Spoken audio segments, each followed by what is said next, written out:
వాళ్ళ ఇళ్ల దగ్గర ఇళ్ల మీద రాళ్లు పెట్టుకొని పైనుంచి రాళ్లు వేసి సంతోషించడం కూడా మంచి పద్ధతి కాదు ప్రజాస్వామ్యంలో.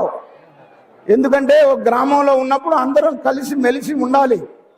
కులాలకి మతాలకి అతీతంగా అందరం కలిసిమెలిసి ఉండాలి. అప్పుడే గ్రామీణ ప్రాంతాల్లో మనం అభివృద్ధి చెందినా, మన బిడ్డలు అభివృద్ధి చెందినా కూడా మనం అందరం కూడా శాంతియుతంగా కలిసి మెలిసి ఉన్నప్పుడే అభివృద్ధి జరిగేటువంటి పరిస్థితి ఉంటుంది.